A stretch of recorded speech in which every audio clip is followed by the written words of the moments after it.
सियापति रामचंद्र की जय। बोलो जयकारा बोल मेरे श्री गुरु महाराज की जय। बोलो श्री नंदी निवासी भगवान की जय। बोलो श्री स्वामी जी महाराज की जय। बोलो श्री जुगल जोड़ी महाराज की जय। बोलो सांचे दरबार की जय। बोलो वृंदावन बिहारी लाल की जय।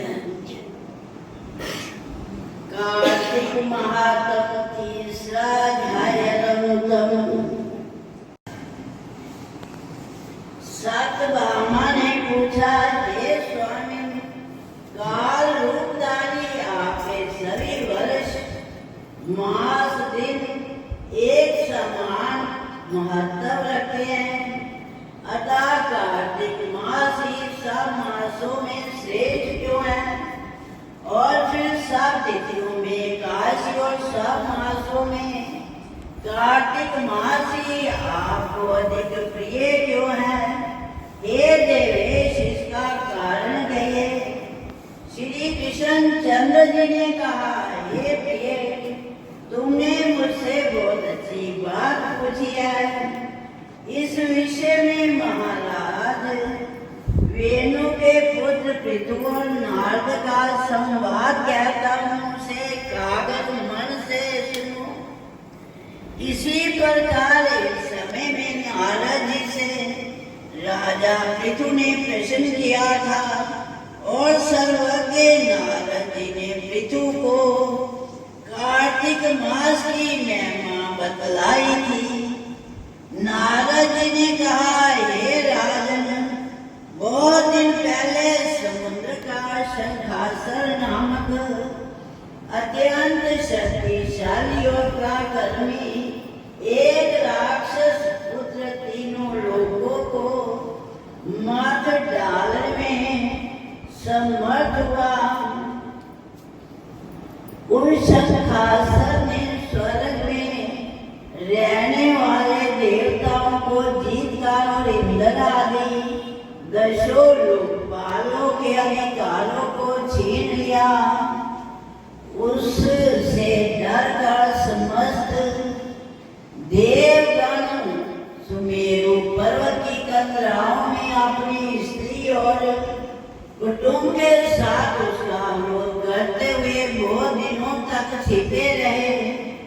जब सब देवगण सुमेरु पर्वत की कतराओं में आसन जमाकर निश्चिंत होकर रहने लगे, तब वो राक्षस सोचने लगा कि यद्यपि मैंने सब देवताओं को जीत लिया है और उनका अधिकार छीन लिया है, तो भी ये लोग बलवान ही ज्ञात होते हैं।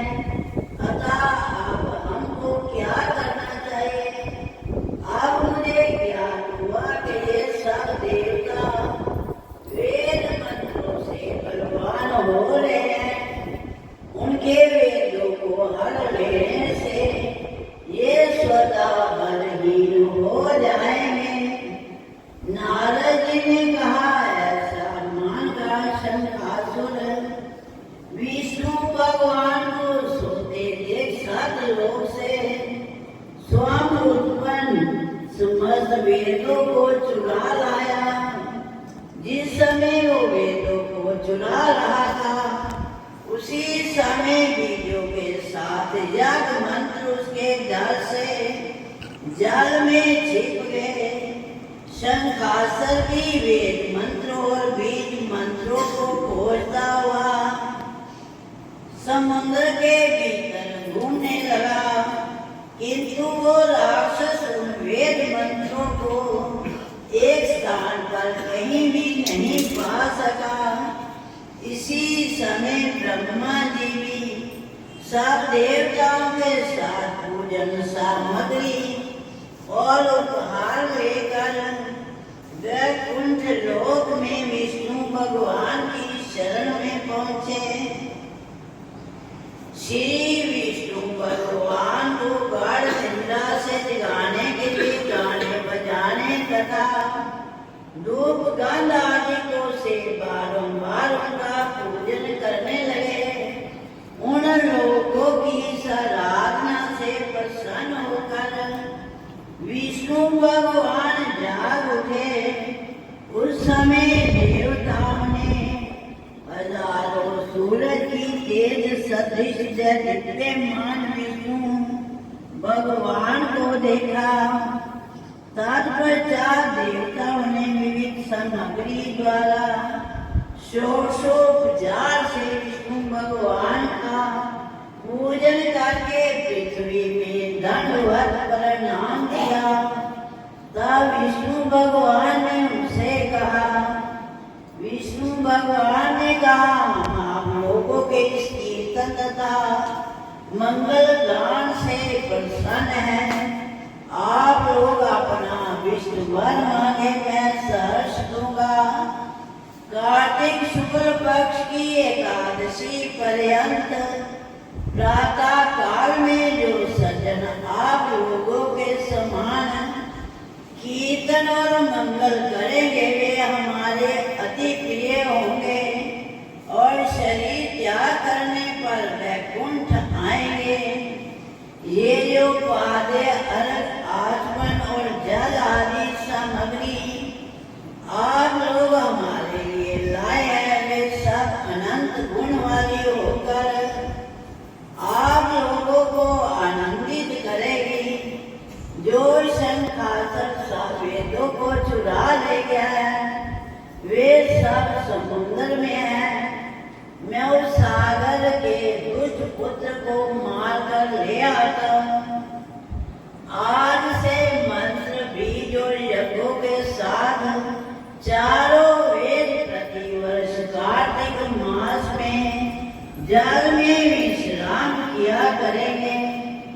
अब मैं मत्स्य का रूप धारण करके समुद्र में जाता हूँ और आप लोग भी सब ऋषियों को लेकर हमारे साथ आवे। इस लोक के जो प्राणी कार्तिक में नित्य प्रातः काल में स्नान करेंगे वे यज्ञ अंत में अवभूत इस स्नान के पुण्य फल भागी होंगे। जो कार्तिक में स्नान और व्रत किया करेंगे हे इंद्र, उनको तुम मेरे लोक में पहुंचा दिया करो। हे देवेंद्र, मेरी आज्ञा से उन प्राणियों को सब आपत्तियों से बचाते रहना। हे वरुण, तुम उन्हें सदा पुत्र पौत्र आदि संतान देते रहना। ये धन अधिपति कुबेर, मेरी आज्ञा अनुसार तुम उनका धन दाने बढ़ाते रहना, क्योंकि इस प्रकार का आचरण करने वाला प्राणी हमारा रूप धारण करके जीवन मुक्त हो जाया करता है। जन्म से लेकर मरण पर्यंत विधि पूर्वक जिसने ये उत्तम व्रत कर लिया है वो आप लोगों का भी पूजनीय है। आप लोगों ने मुझे कार्तिक शुक्ल एकादशी तिथि को जगाया है, इसी से ये एकादशी मान्य है और हमको बड़ी प्रिय है। ये देवता लोग ये दोनों व्रत विधि पूर्वक करने से प्राणी मेरे समीप पहुंचते हैं। इस प्रकार का ना कोई तीर्थ, ना कोई व्रत और ना कोई यज्ञ है कि जो स्वर्ग दे सके।